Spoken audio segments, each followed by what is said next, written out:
राधे राधे दोस्तों, आपका स्वागत है हमारे YouTube चैनल पर।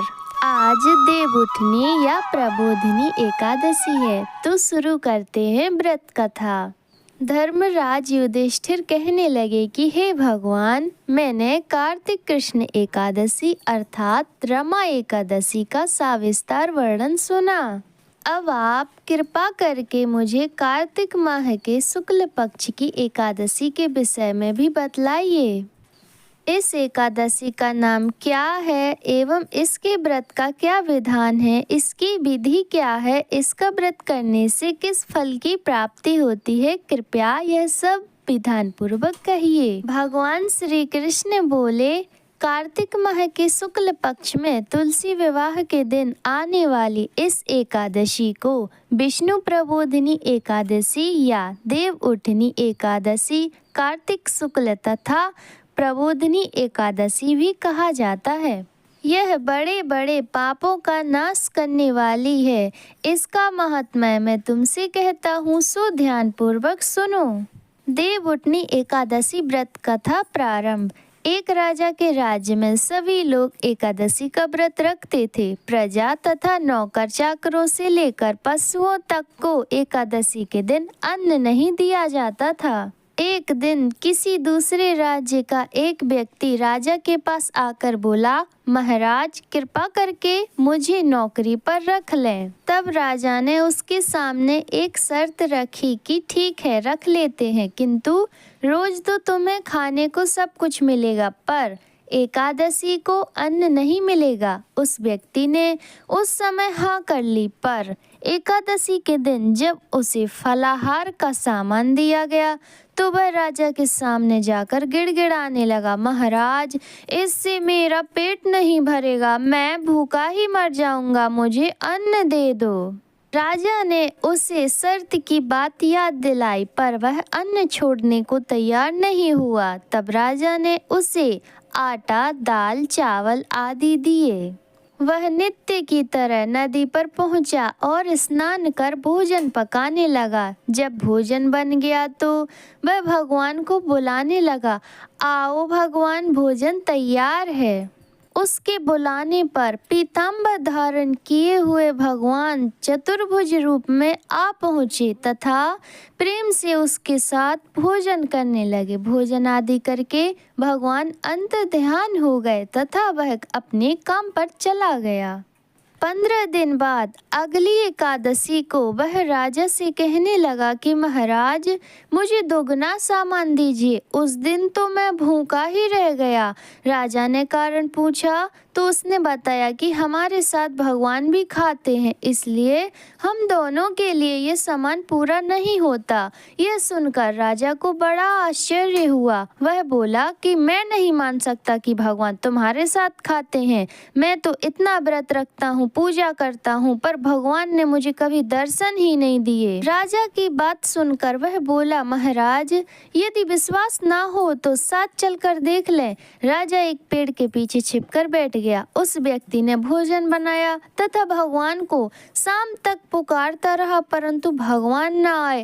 अंत में उसने कहा कि हे भगवान, यदि आप नहीं आए तो मैं इस नदी में कूदकर प्राण त्याग दूंगा। लेकिन भगवान नहीं आए। तब वह प्राण त्यागने के उद्देश्य से नदी की तरफ बढ़ा। प्राण त्यागने का उसका दृढ़ इरादा जान शीघ्र ही भगवान ने प्रकट होकर उसे रोक लिया और उसके साथ बैठकर भोजन करने लगे। खा पी कर वे उसे अपने विमान पर बिठाकर अपने धाम ले गए। यह देख राजा ने सोचा कि व्रत उपवास से तब तक कोई फायदा नहीं होता जब तक मन शुद्ध ना हो। इससे राजा को ज्ञान मिला कि वह भी मन से व्रत उपवास करने लगा और अंत में स्वर्ग को प्राप्त हुआ। ये तो थी एकादशी व्रत की प्रथम कथा, पर एक और कथा भी प्रचलित है। उसके बाद हम तुलसी विवाह की कहानी भी श्रवण करेंगे। तो शुरू करते हैं एकादशी व्रत कहानी। एक राजा था, उसके राज्य में प्रजा सुखी थी। एकादशी को कोई भी अन्न नहीं बेचता था, सभी फलाहार करते थे। एक बार भगवान ने राजा की परीक्षा लेनी चाहिए। भगवान ने एक सुंदरी का रूप धारण किया तथा सड़क पर बैठ गए। तभी राजा उधर से निकला और सुंदरी को देख चकित रह गया। उसने पूछा, हे सुंदरी, तुम कौन हो और इस तरह यहाँ पर क्यों बैठी हो? तब सुंदर स्त्री बने भगवान बोले, मैं निराश्रिता हूँ, नगर में मेरा कोई जाना पहचाना नहीं है, किससे सहायता मांगू? राजा उसके रूप पर मोहित हो गया था। वह बोला, तुम मेरे महल चलकर मेरी रानी बनकर रहो। सुंदरी बोली, मैं तुम्हारी बात मानूंगी, पर तुम्हें राज्य का अधिकार मुझे सौंपना होगा। राज्य पर मेरा पूर्ण अधिकार होगा। मैं जो भी बनाऊंगी तुम्हें खाना होगा। राजा उसके रूप पर मोहित था, अतः उसकी सभी शर्तें स्वीकार कर लीं। अगले दिन एकादशी थी। रानी ने हुक्म दिया कि बाजारों में अन्य दिनों की तरह अन्न बेचा जाए। उसने घर में मांस, मछली आदि पकवाए तथा परोस कर राजा से खाने के लिए कहा। यह देखकर राजा बोला, रानी, आज एकादशी है, मैं तो केवल फलाहार ही करूँगा।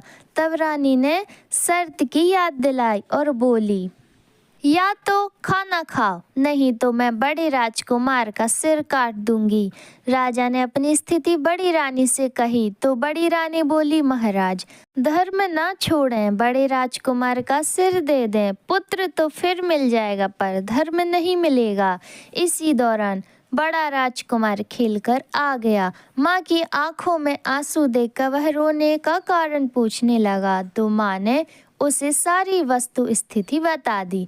तब वह बोला, मैं सिर देने के लिए तैयार हूँ, पिताजी के धर्म की रक्षा ही होगी, जरूर होगी। राजा दुखी मन से राजकुमार का सिर देने को तैयार हुआ तो रानी के रूप से भगवान विष्णु ने प्रकट होकर असली बात बताई। राजन, तुम इस कठिन परीक्षा में पास हुए। भगवान ने प्रसन्न मन से राजा से वर मांगने को कहा तो राजा बोला, आपका दिया सब कुछ है, हमारा उद्धार करें। उसी समय वहां एक विमान उतरा। राजा ने अपना राज्य पुत्र को सौंप दिया और विमान में बैठकर परम धाम को चला गया। तो भक्तजनों, ये थी देवउठनी एकादशी व्रत कथा। अब हम देवउठनी एकादशी पूजा विधि समझेंगे। सूर्योदय से पहले उठें, घर की सफाई करके नहाएं, घर में गंगा जल छिड़कें, द्वार पर बंधनवार बांधें और आंगन में भगवान विष्णु जी के चरण की आकृति बनाएं। तुलसी और पीपल को जल चढ़ाएं, पूजा करें और दीपक लगाएं। भगवान विष्णु का ध्यान करते हुए व्रत का संकल्प लें। शंख, घंटा, घड़ियाल आदि बजाकर मंत्र बोलते हुए भगवान विष्णु को जगाएं। शुद्ध जल और पंचामृत से भगवान विष्णु का अभिषेक करें। अबीर, गुलाब जल, चंदन, अक्षत, फूल, तुलसी और अन्य पूजा सामग्री चढ़ाएं। धूप और दीप का दर्शन कराएं। फल और मिठाइयों का भोग लगाएं और आरती करें तथा प्रसाद बांटें। ये थी पूजा विधि। अब हम तुलसी माता की कहानी को सुनेंगे जो बहुत प्रसिद्ध है।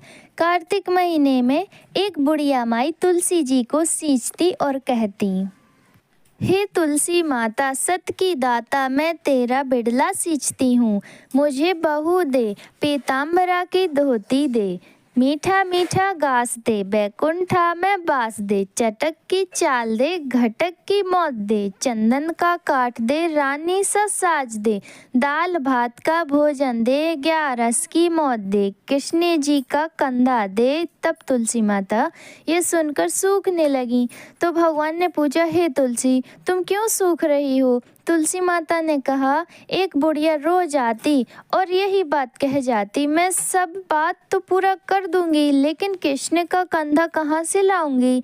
तो भगवान बोले, जब वो मरेगी तो मैं अपने आप कंधा दे आऊँगा, तो बुढ़िया माई से कह देना।